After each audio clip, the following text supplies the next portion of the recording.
பாவலர் எரிசின கொற்றவன் அவர்களின் கவிதை வடிவில் காமத்துப்பால். கம்பளத்தை விரித்திடுங்கள், காவலுக்கு நின்றிடுங்கள், பூப்பந்தல் போட்டிடுங்கள், பொன்மலர்கள் தூவிடுங்கள்.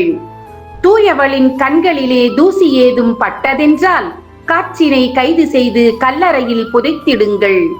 பார்க்குளத்தை அமைத்திடுங்கள், பன்னீரை கலந்திடுங்கள், மெல்லியவள் குளித்திடட்டும், மெல்ல நீங்கள் நகர்ந்திடுங்கள். தேகம் துடைப்பதற்கு தேவதையை கூப்பிடுங்கள், அன்னத்தின் இறகெடுத்து ஆடையாக்கி கொடுத்திடுங்கள். அண்டத்தில் இவள் போன்று அழகு யாரும் இல்லையென்று பாமரரும் அறியும் வண்ணம் பதாகைகளை பதித்திடுங்கள். நீலவானில் நீந்துகின்ற நிலவை யாரும் அழகு என்றால் நெருப்பினை ஏவிவிட்டு நிலவினை கொளுத்திடுங்கள். மண்ணுலகில் மலர்கள்தான் மகத்தான அழகு என்றால் வண்ணத்தோடு வாசனையை வடிகட்டி எடுத்திடுங்கள். என்னவளை அழைத்து வந்து என்னருகில் சேர்த்திடுங்கள். கடமை இன்னும் முடியவில்லை, கதவை மட்டும் சாத்திடுங்கள். சுகம் பெற்ற அனுபவத்தை நான் சுகமென்று எழுதி வைத்தால் சுகமென்ற சொல்லும் உயிர்த்தெழுந்து சுகமென்றே சொல்லும்.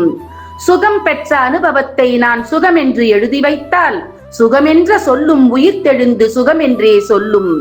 தாமே பொருளீட்டி தம்மவர்க்கு பகிர்ந்தளித்து உணவுண்ட சுகம் போன்று யாம் பெற்ற சுகம் அது போன்று.